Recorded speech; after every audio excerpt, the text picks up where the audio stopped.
O mais próximo de casa que eu estive foi o mar.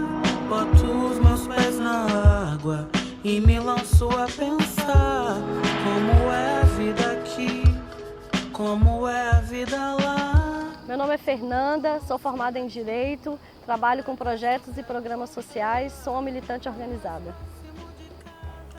Eu sou Nasa Amaral, sou atriz, produtora e artista visual. Meu nome é Antônio Augusto Alves, conhecido na cidade como Toninho da Uncad, e este apelido advém exatamente pelo processo de luta, da qual a gente está tramando aí desde 1978. Sou Gilsa Santos, sou professora, educadora popular, ativista do movimento negro, uma das idealizadoras do coletivo Encrespa, na luta por direitos iguais, vereadora em Governador Valadares. Sinto que eu não sou daqui, pra casa eu quero voltar.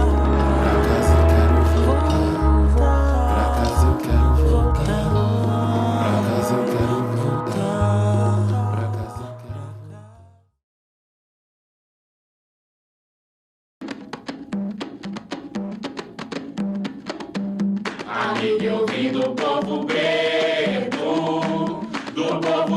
eu vim de lá. Minha raiz deu tronco forte, galho longo, que deu fruto em todo lugar.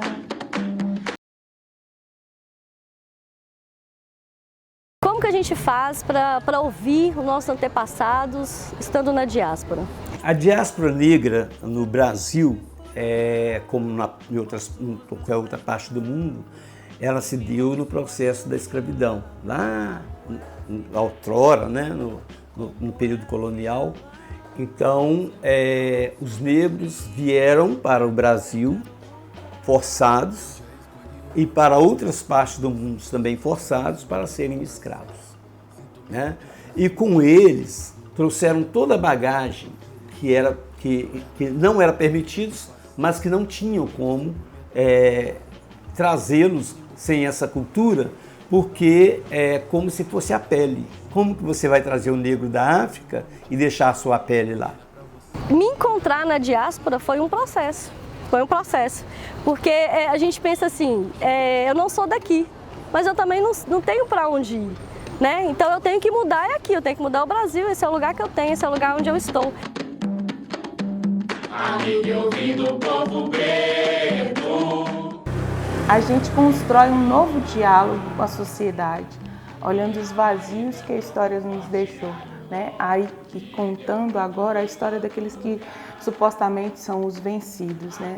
Dando outra narrativa, outra linha de pensamento, uma outra história surge a partir do nosso novo olhar. E aí a gente vai se referenciando em figuras como Abdias, a gente se referencia em Lélia Gonzalez, né, Angela Davis, Bell Hooks, Beatriz Nascimento. A gente traz essas figuras para dentro do nosso contexto que ajudam a gente a ampliar o nosso olhar.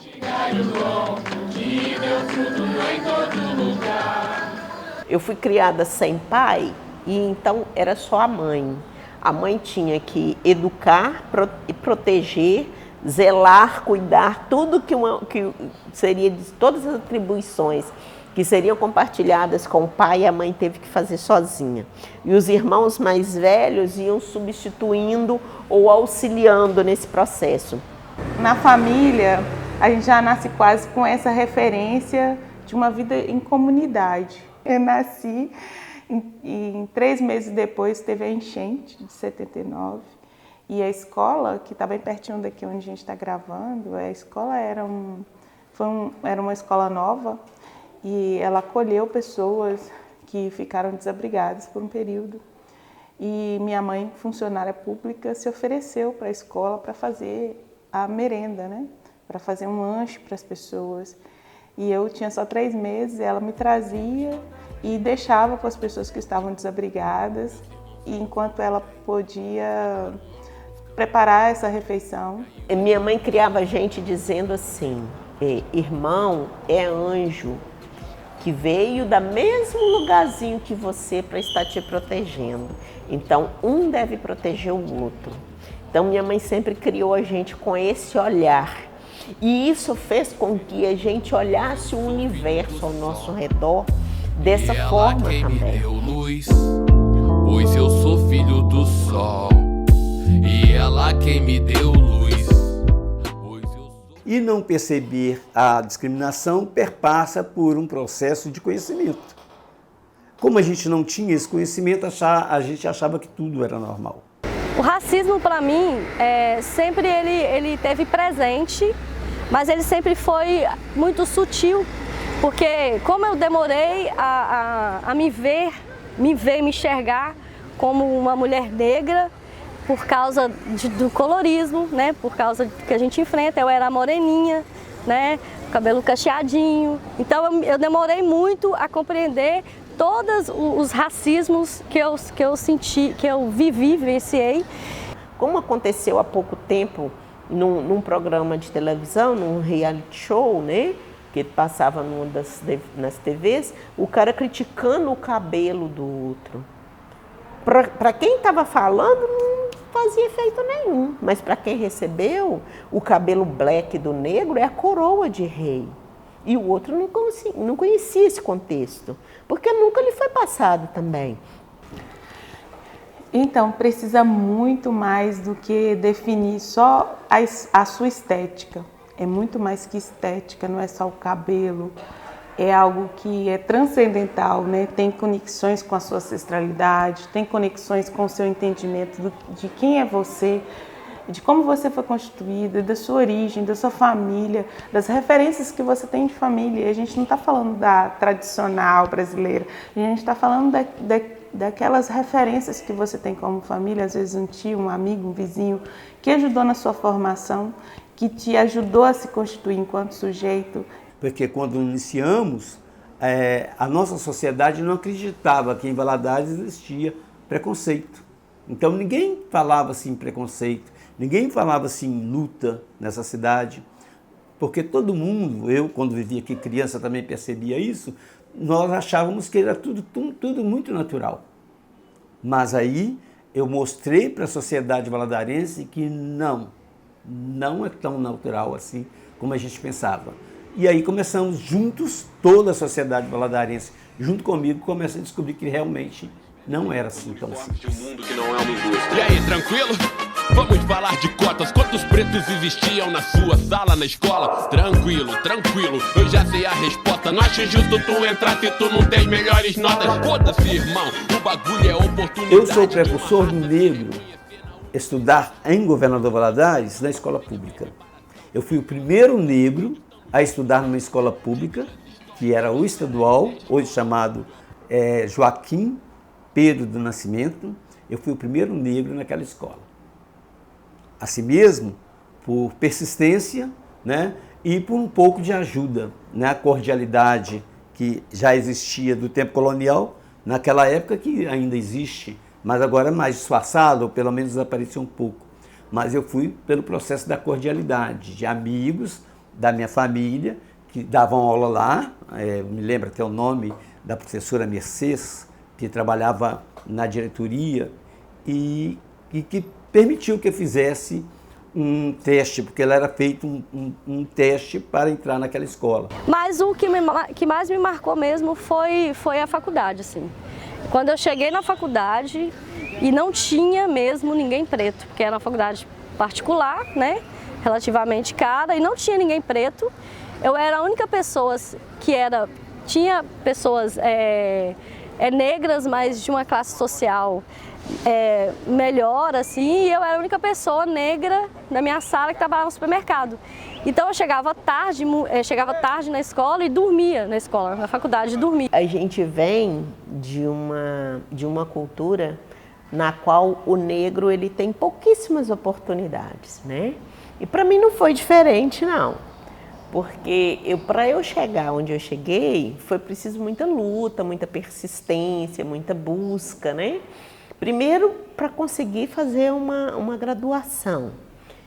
Até conseguir chegar ao ponto de entrar numa faculdade, numa universidade para fazer uma graduação, eu precisei fazer primeiro 3 cursos técnicos. Por um motivo simples, né? A faculdade era paga, a gente precisava ter recurso financeiro para conseguir manter, porque não era barata. E aí primeiro você tem que ter uma profissão, conseguir um emprego, um trabalho remunerado que consiga pagar essa faculdade. E isso não é assim do dia para a noite. E ali eu pude vivenciar que o racismo, ele até dentro das pessoas negras, ele também faz um outro recorte, né, que é o recorte de classe. Então, na faculdade, eu me vi não parte daquilo ali. Eu não me via nas aulas, eu não me via nos professores, eu não me via nos meus colegas. Então, na faculdade, foi onde que eu experimentei, de fato, o racismo, assim. Mas sempre disfarçado disso. Você não é tão preta. Mas eu sabia que o meu local não era aquele ali, porque ele não foi preparado para me ter ali. Então, primeiro eu fiz alguns cursos técnicos. Desses cursos técnicos eu consegui um trabalho para então fazer a minha primeira graduação, que foi em comunicação social, né? Eu tenho uma habilitação em jornalismo e publicidade e propaganda. Então eu fiz 2 faculdades em uma só. Foi difícil começar, mas já fui com 2 de uma vez só, 2 habilitações. No meu entender, o negro tem que se organizar e se tornar realmente uma força significativa que mostre que ele é um cidadão consciente e está disposto a se autodeterminar, que ele está disposto a assumir o seu protagonismo na história do Brasil. Me diz o que você fez durante a quarentena. Eu tava tentando não enlouquecer. Eu tava preso em casa, me sentindo caça de algo que não dava nem pra ver. Logo eu, filho de Oxóssi, como Lula enredo. A vida política, ela é fruto de algo que a gente plantou antes, né? E eu sempre fiz parte de movimentos coletivos e populares. Antes da minha formação em História, porque hoje também sou professora, mas antes já fui educadora popular, né? Antes da formação acadêmica. E eu encontrei essa formação junto à Pastoral Afro, junto ao movimento negro de maneira geral, que me indicou algumas personalidades que me ajudaram a enxergar uma outra dinâmica do fazer, uma forma mais coletiva, com uma hierarquia mais colaborativa. Quando eu vejo essa relação, eu começo a me entender negra, eu aproximo dos movimentos que dentro da igreja também discutem negritude, que era a Pastoral Afro, e a Pastoral Afro me projeta para a sociedade civil organizada nos movimentos negros diversos. E aí começa a minha conexão, ser mulher, ser negra, ser periférica e ter uma voz que fale para a cidade, que fale para a sociedade. Então isso para mim ficou muito marcado como algo que era quase inexistente nos espaços de poder. E perceber isso traz um pouco de incômodo para a gente, né? E eu vejo com o movimento negro resgates de histórias das pessoas, de lideranças, personalidades que fazem esse caminho para eu chegar até aqui hoje, ocupando um espaço legislativo na nossa cidade. Então, o que me inspira a continuar nessa luta? O que me inspira a fazer a luta?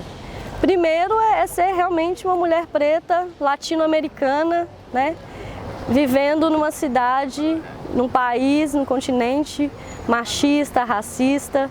Então, essa é a primeira inspiração, que é sobreviver e sobreviver tendo autonomia, né? Autonomia sobre a minha fala, sobre o meu corpo. Então, essa minha primeira inspiração é a minha própria sobrevivência. Segundo é que eu acredito mesmo na luta coletiva. Eu acredito que a gente não pode ter uma coletividade, não pode ter uma classe trabalhadora imensa nesse país, nesse continente, ainda submetido a uma lógica imperialista, a uma lógica racista, a uma lógica que não nos faz crescer. Então a minha luta, a minha inspiração é porque eu acredito que coletivamente, eu acredito que organizados, a gente vai ter condições de ter um país, um continente melhor para a maioria e não melhor para uma minoria. Iniciei o grupo de lutas em Governador Valadares, eu sou precursor de todas as lutas de negros existentes aqui hoje, né? Através do conhecimento do MNU, né? Eu vim para Valadares, criei o grupo, que tivemos vários nomes, mas finalmente encerramos no ONCAD.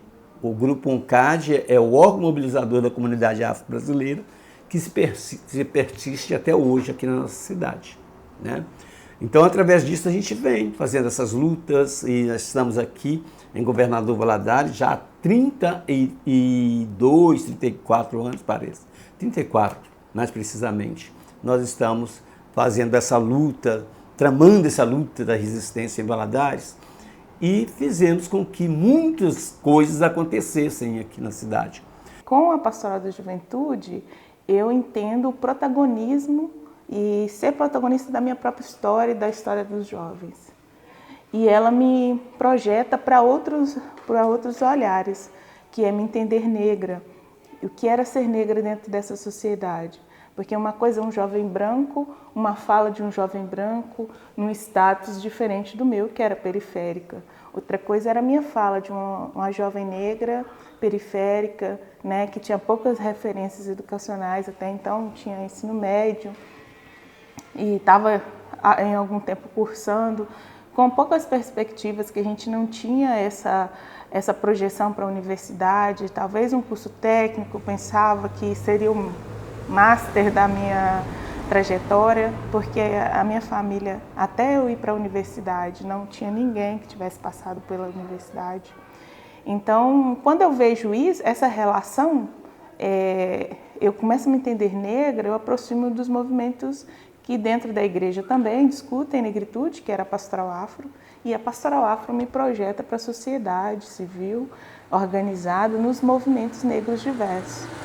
Comecei lá na Pastoral da Juventude ainda, me organizando em grupo de jovens. Venho de uma família que é da comunidades eclesiais de base, então já venho de uma construção de formação nessa dinâmica, né, de luta social, e atuei, né, comecei essa atuação nos grupos de jovens, discutindo a questão da juventude, no recorte da juventude. Então a minha caminhada, ela se inicia aí, fazendo um debate sobre a questão da maioridade penal, do encarceramento da juventude e do extermínio da juventude. A forma de coletivos começaram a surgir aqui na cidade, o coletivo Pedra Negra, e a gente foi parceiro deles em alguns momentos. E logo na sequência nós formamos o coletivo Encrespa. E o coletivo Encrespa, em 2014, ele foi uma grande referência de uma organização para mim, com todas as conexões que a gente traz, né, na vida. Ser mulher, ser negra, a relação com os cabelos, né, com os cabelos crespos, a transformação dessa geração que passa de um momento Black Power total na década de 70, 80, para chegar a 90, 2000, com o cabelo completamente descontextualizado, alisado. Todo campo de conhecimento é válido, só tem que o homem pálido nos vende que somente o seu que serve. Levanta-se a voz daquele que se atreve a expor seu desconforto, mesmo que o sistema não releve. Eu comecei a fazer teatro em 1991, num cursinho, foi bem interessante essa parte da história, porque às vezes a gente é meio doido, né? Eu trabalhava numa empresa de, como que eu digo, fabricava peças de ornamentação, mas com pedras semi-preciosas. E eram produtos tipo exportação. Então já tinha uns 5 anos que eu trabalhava lá. Aí passei na rua e vi um cartaz escrito assim: faça teatro, com um monte de caras e bocas. Eu falei assim, gente, tá aí uma coisa que eu quero fazer. Aí fui, olhei, liguei, perguntei, vi o horário do curso, né, se dava para mim ou não, e não encaixava com o meu horário, não dava. Ou eu trabalhava, ou eu estudava, ou eu fazia teatro. Eu tinha que abrir mão de uma das duas coisas que eu fazia para eu poder fazer teatro. Peguei minha carteira de trabalho, cheguei lá e falei assim, dá baixo nesse negócio aí. Aí pedi para dar baixa na minha carteira, eles relutaram um pouquinho, falei assim, não quero mais trabalhar, não quero fazer teatro. E saí, fui fazer um curso de teatro, estou no teatro até hoje. Olha para você ver que loucura. Cultura é a forma que eu vejo que atravessa todos os níveis e que ela faz uma disputa mais justa, uma disputa que está em todos os lugares. Então, como eu vejo que a arte, que a cultura, que a produção pode chegar e fazer a mudança ali no seu território? É dando voz a quem está no território. É fazendo que essa pessoa que está no território seja protagonista da história dela. Essa pessoa tem que se entender enquanto a pessoa que vai transformar o seu local. Então, se a gente puder dar voz a esse jovem ou essa mulher que está na periferia, essa dona de casa, dar voz, ir no local e dar voz a essa pessoa. Ela precisa se ver, porque a gente tem um grande erro de achar que toda representatividade representa todo o coletivo. E não é assim, né? A gente tem diversos signos, né? Diversas características, e eu acho que ir nas pessoas que estão mais na periferia, e dar voz a ela, talvez seja o papel principal da arte. A Companhia Asa do Invento, ela foi fundada em 1991, em maio de 91, e eu comecei a integrar a companhia a partir de agosto desse mesmo ano. E na época, o professor do curso também era o diretor da companhia. E ali a gente fazia diversos trabalhos, né? A gente começava sempre trabalhando, a gente sempre começa trabalhando com pequenos papéis dentro de escola, fazendo esses pequenos trabalhos, e depois a gente vai enxergando, né, onde é o nosso lugar ali dentro daquela companhia de teatro, o que a gente pode somar, quais os caminhos que aquela companhia quer seguir. Então, para mim foi muito legal começar dentro de uma companhia que estava nascendo praticamente junto com a minha descoberta dessa paixão pelas artes dramáticas, né? Pelas artes cênicas, em especial o teatro. E aí a gente pôde trilhar caminhos muito interessantes, porque a gente começou a descobrir que a gente queria fazer um teatro diferenciado, a gente não queria esse teatro do cotidiano. Então a gente buscou trabalhar muito com essa parte da caricatura humana, onde eu vou dizer para alguém o que eu quero, o que eu penso e o que eu acredito, através de um personagem que vai fazer esse espectador se divertir com o que eu criei e ao mesmo tempo refletir sobre aquilo que eu levo para ele enquanto personagem. Então as pessoas começam a criticar muitas coisas, sendo um reflexo de repetição, né? Então a gente busca com os nossos trabalhos teatrais levar essas questões para que as pessoas reflitam e vejam que não é assim. Eu não preciso ficar dando aula social para as pessoas para elas enxergarem que eu sou negra e que eu tenho sentimento igual qualquer outro ser humano. Ao longo dos anos a gente vai enxergando que o teatro sozinho ele não se sustenta, né? O teatro ele precisa da dança, ele precisa da música, ele precisa da pintura, ele precisa da escultura, do desenho, ou seja, é uma arte muito múltipla. E quando a gente pensa nas artes referentes ao século que nós estamos vivendo, ao século XXI, a gente vai percebendo que da década de 70 para cá, com os movimentos de hip hop, onde chega o rap, o break dance, né, e o grafite, que todas as culturas, todas as artes no geral, ela tem um rompimento com o passado. A gente sai da era ismo e entra na era do modernismo, né? Esse modernismo passa para essa contemporaneidade, e nessa contemporaneidade tem uma ruptura de tudo. E até hoje eu sinto seu axé, do ori até a sola do pé. Salve a Umbanda, Jurema, Candomblé. Se tem coisa que não nos falta é fé. Minha força veio dos meus ancestrais, que lutaram por nós um tempo atrás. Nós não vamos nos entregar jamais. Aí ralaram os 3 dias de paz. Eu sempre participei do grupo, dos grupos de candomblés, né? Eu sempre pertenci à religiosidade candomblé desde os meus 12 anos de idade, e estava ali fechado nessa luta, sem saber que estava lutando, né? Fazendo uma resistência para manter os meus antepassados. Quando eu descubro isso, dentro do MNU, que é o Movimento Negro Unificado do Brasil, aí me contentei mais em manter essa luta e expandir mais por essa luta, porque eu descobri que estava fazendo algo de muito bom, né? Algo de muito poderoso para a nossa sociedade negra do Brasil. E não é a minha religião, mas eu sei que por causa dela, nossa memória permaneceu viva. Eu acho que a gente precisa desmistificar e ouvir um pouco das religiões de matriz africana. Fui criada em uma religião cristã, mas eu acho que é uma religião que foi muito importante para manter viva a nossa memória. Então acho que a gente precisa se aproximar desse espaço e ouvir, né, o que essa religião tão atacada, né, tão discriminada, o que ela tem ali na sua memória, na sua história. E de repente fazer mais histórias dessa memória. O candomblé, por sua vez, aqui no Brasil nós não temos nada puro assim, né? Então, tudo há uma mistura de Europa com África, né? E no Brasil nós temos o candomblé, que é uma religiosidade advinda diretamente com os africanos. Ela veio da África, mas aqui ela se mistura quando você começa a perceber o figurino que se usa nessa religião, né? Então nós temos as vestes da cortes, né? Ou imposta pela corte às nossas escravas da época, aos nossos escravos, que são aquelas roupas longas, brancas e simples, né?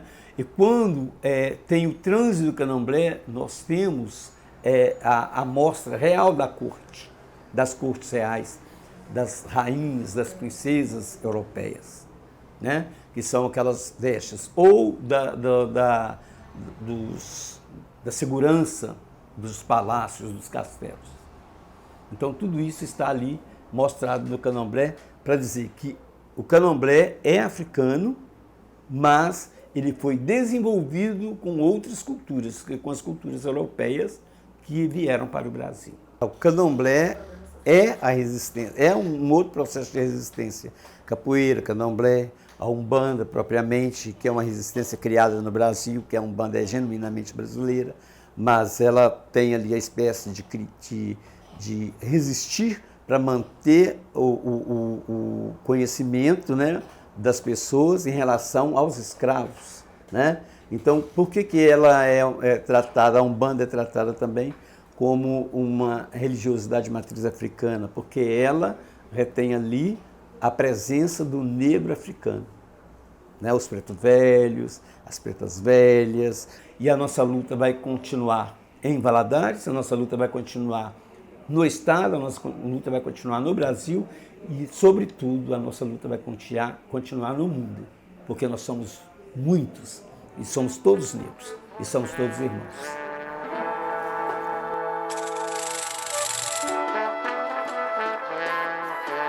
Na fé pega o oceano e enfrenta as ondas, que Oxalá proteja a tua embarcação. Eu desejo que você se sinta em casa quando os teus pés tocarem o chão.